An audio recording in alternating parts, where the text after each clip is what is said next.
தேர்தல் நெருங்கி வர வர ஒவ்வொரு கட்சிகளும் தனக்கு உண்டான டிமாண்ட்ஸ், ஒவ்வொரு கட்சிகள் தன்னை கட்சி கூட்டாரம் விட்டு வெளியே போவதல், உள்ளே வருதல், இந்த மாதிரி பல காட்சிகள் நடக்கும். அப்படி ஒரு காட்சியில் தான் புதுச்சேரியில் நடைபெற்றது.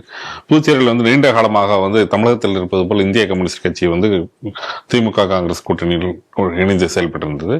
தற்போது அந்த தொகுதிக்குள் பங்கீட்டில் உள்ளக்கூடிய பிரச்சனை மற்றும் உள்ளூர் அரசியல் இந்த காரணங்களால அங்க அவங்களுக்குள்ள ஒரு விரிசல் ஏற்பட்டு இப்ப இந்திய கம்யூனிஸ்ட் வந்து பாண்டிச்சேரி, அது புதுச்சேரி பொறுத்தவரைக்கும் வெளியே போவதற்கு நடவடிக்கைகளில் ஈடுபட போவதாக ஒரு செய்தி வந்திருக்கு. அதே நேரத்தில் தமிழக வாழ்வு உரிமை கட்சி வந்து வெளியே போவதாக ஒரு செய்தி வந்திருக்கு. அந்த செய்தி காலையில் ஒரு செய்தி வந்தது. பின்னர் அந்த செய்தி பார்த்தீங்கன்னா வந்து தமிழக வாழ்வு உரிமை போகவில்லை அப்படின்னு சொல்லிட்டு வந்திருக்கு. இதுக்கிடையில எப்படி இந்த காட்சிகள் மாறுறது அப்படின்னு தெரியல. எப்படி அந்த ஒவ்வொரு கட்சியும் ஒவ்வொரு பேரத்தை வைத்திருப்பார்கள், அந்த பேரத்தை மாற்றப்பட்டதா இருந்ததில்லை. இந்த செய்தியில எப்படி பாக்குறீங்க? காங்கிரஸுக்கு வந்து ஒரு நல்ல பழமொழி சொல்லலாம், கழுத தேஞ்சு கட்டெரும்பாச்சு அப்படின்னு சொல்லுவாங்க. அந்த மாதிரி தான் இப்ப இன்னைக்கு இருக்கு காங்கிரஸோட நிலைமை. என்னன்னு பாத்தீங்க அப்படின்னு சொன்னா, இப்ப இங்க தமிழகத்திலயும் காங்கிரஸுக்கு வந்து திமுக கிட்ட, ஏன்னா இவங்க வந்து மைனாரிட்டி பார்ட்னர், திமுக மெஜாரிட்டி பார்ட்னர் தமிழகத்துல, அப்படின்னா அங்கேயும் கூட இவங்களால ஒரு டிமாண்டை வச்சு இவங்களுக்கு தேவையானதை வாங்க முடியும் அப்படிங்கிற ஒரு நம்பிக்கையில். இத்தனைக்கும் திமுக இப்ப கொஞ்சம் தாங்கள் வீக்கான பொசிஷன்ல இருக்கக்கூடிய சூழ்நிலை இருந்தாலும் அவங்களால வந்து கேட்டு பெற முடியல.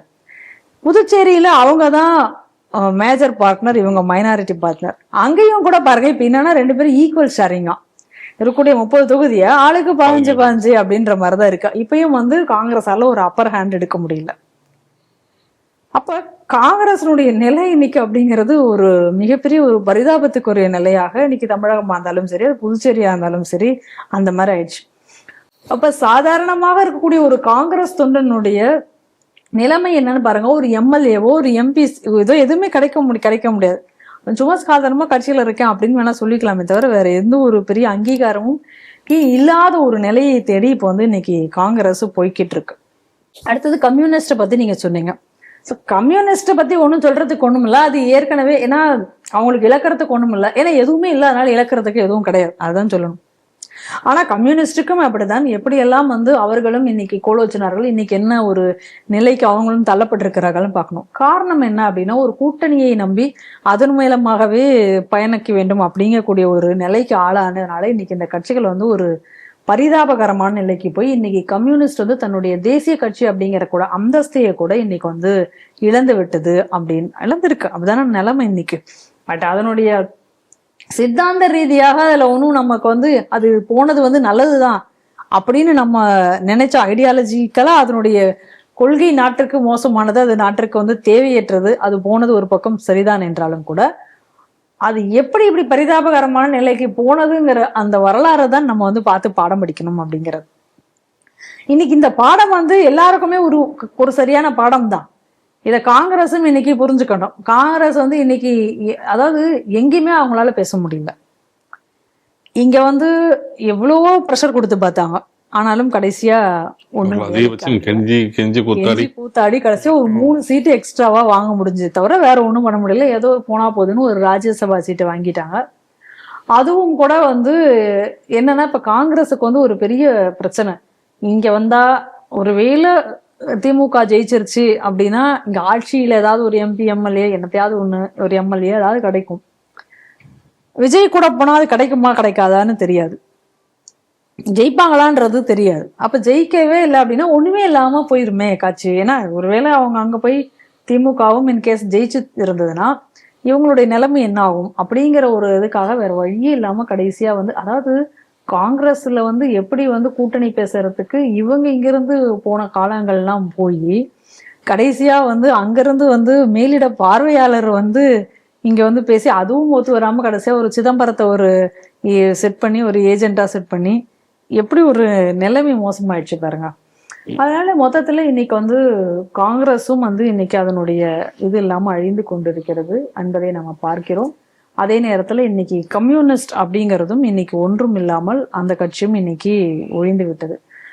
அதுக்கு அடுத்ததாக நீங்க என்ன சொன்னீங்க, இப்ப எனக்கு என்ன ஒரு கேள்வி அப்படின்னா, இந்த கம்யூனிஸ்ட் கட்சியில ஒருத்தர் இருப்பாரு, இந்த தமிழக கம்யூனிஸ்ட் கட்சியில கூட ஒருத்தர் இருக்கார்.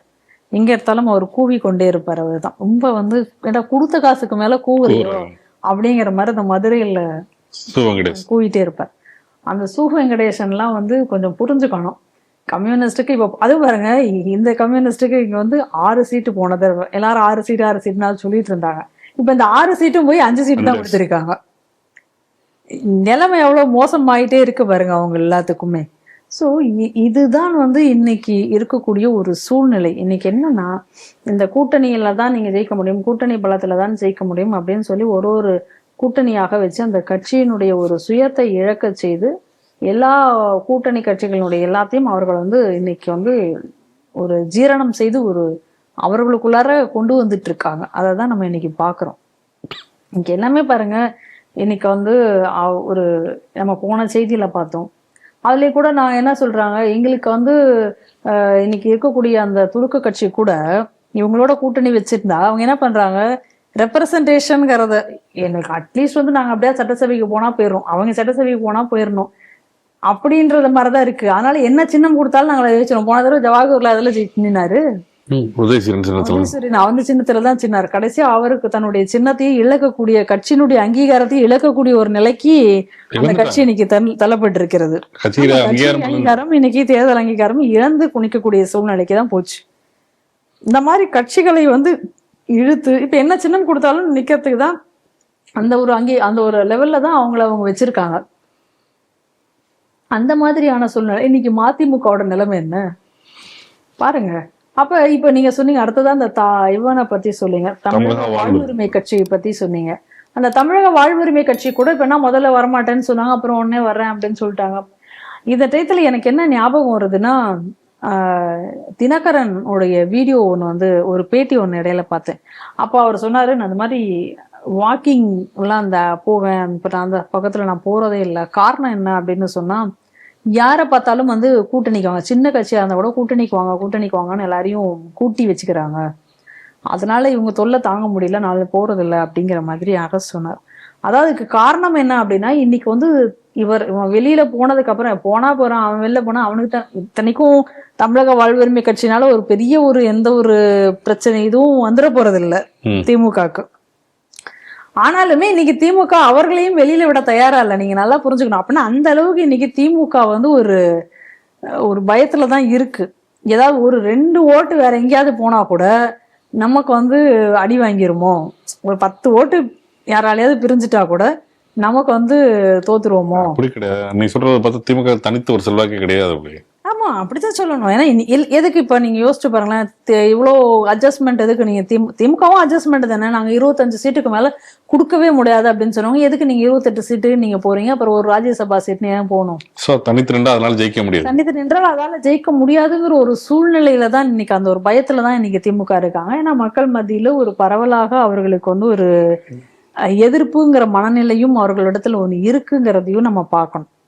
இன்னைக்கு மற்ற கட்சிகள் கொஞ்சம் அதிக அளவுல வேலை செஞ்சு ஒரு ப்ராமினென்ட்டாக சில இடங்கள்ல ஆள்களை போட்டு விட்டால் இன்னைக்கு அவர்கள் ஜெயித்து விடலாம்ங்கிற ஒரு இது இருக்கு, பயம் இருக்கு திமுக இன்னைக்கு. அதனுடைய அந்த ஒரு வீக்கம், அதாவது ஒரு வீக்னஸ் அப்படிங்கிறது இன்னைக்கு தெரியுது. அதனாலதான் இப்ப இத்தனை கட்சிகளை கூட்டணி, எத்தனை கட்சிகள் பாருங்க இப்ப திமுக கூட்டணியில. இது வந்து திமுக கூட்டணிக்கே வந்து ஒரு புதுசு தானே. இவ்வளவு பெரிய கூட்டணிகளை அமைத்து திமுக களம் கண்டதுங்கிறது திமுகவுக்கு ஒரு புதிய ஒரு விஷயம்தான். ஏன்னா மிகப்பெரிய கருணாநிதி தலைமையில இருக்கும் பொழுது இது ஒரு மிகப்பெரிய கட்சி, ஒரு சிங்கிள் திமுகவா அப்படின்னு இத்தனை பேரை அவர்கள் வச்சுக்கணும் அப்படின்னு சொல்லியாச்சு அப்படின்னு சொன்னா இது அவங்களுடைய. அதனாலதான் இப்ப இவங்க அதனா தாவாக்காவா தாவாக்கா, இவங்க வந்து தாவேக்கா, இவங்க வந்து தாவாக்கா. அந்த தாவாக்கா வெளியில போன உடனே இப்போ வேகமாக போய் ஏதோ ஒரு அட்ஜஸ்ட்மெண்ட்ல யாரோ ஒரு பக்கம் போயிருக்கணும், போய் அவங்கள கூப்பிட போய் அவங்க திரும்ப வந்திருக்காங்க. இது அதனுடைய ஒரு பலவீனத்தையும் இது காட்டுகிறது. அதே நேரத்துல காங்கிரஸ் வந்து ஒன்றும் இல்லாமல் அழிந்து போய் கொண்டிருக்கிறது என்பதையும் இதை காட்டுகிறது. அதனால இன்னொருத்தருடைய பலன் இப்ப பாருங்க, திமுகவுமே கிறிஸ்தவ துலுக்க எதிர்ப்பு வெறுப்பு. இப்ப மற்ற கட்சிகள், இப்ப தேசிய கட்சிகள், இப்ப என்டிஏ கூட்டணி இவங்கெல்லாம், அதிமுக இவங்க எல்லாருமே வந்து ஏதோ கிறிஸ்தவர்களுக்கும் முஸ்லிம்களுக்கும் எதிரானவர்கள் போன்ற ஒரு தோற்றத்தை அவர்கள் மத்தியில காமிச்சு அந்த ஓட்டு முழுவதும் இவங்களை பெறறதுக்கு முயற்சி பண்ணிட்டு இருக்காங்க. நாளைக்கு இது என்ன ஆகும் என்றால், திமுகவுக்குமே ஒரு கட்டத்துல அவர்கள் அதிக அளவுல வளரும் பொழுது இது அப்படியே ரிவர்ஸா போய் திமுகவும் அழிந்து போகக்கூடிய சூழ்நிலை வரும். இதை வந்து அரசியல் கட்சிகள் புரிந்து கொள்ள வேண்டும் என்பதுதான் நம்ம இதுல இருந்து பார்க்கக்கூடிய விஷயமாக இருக்கு.